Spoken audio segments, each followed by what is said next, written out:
Биздин элдин тили менен айткандай кызыл китебибизди алабыз, Кудай буюрса. Биздин 7-чи чакырылыштын депутаттарынын тагдырына чек ара маселесинин жоопкерчилиги туш келип калганыга биз сүйүнүшүбүз керек. Батырлык менен чечилди. 30 жылдан бери чечилбеген чек аралар мына чечилип, Ошол кызыл китебибизди алып алып толук өлкө болобуз. Мына биздин фракцияда барып келген бир жолу, ошол жака ынтымак фракциясы. Барып өз көзүңүздөр менен көрүп келиңиздер, урматтуу депутаттар, элди угуп келиңиздер барып. Ошол жерден жанакы бир анара эже деген достук айылында айтып атат. Бизге согуштун кереги жок. Биз өлкөгө, биз бийликке ишенебиз. Биз көчөбүз деп атат.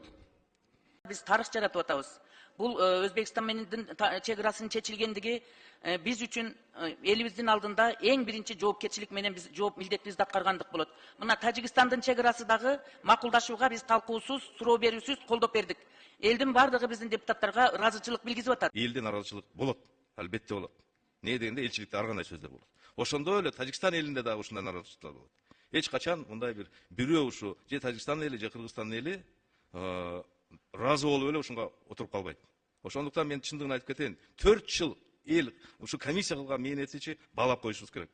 Мен ойлойм 5 жыл өтөт, 10 жыл өтөт, 20 жыл өтөт, ошондо баа беребиз ушу комиссиянын төрагасына, ушу комиссиянын мүчөлөрүнө.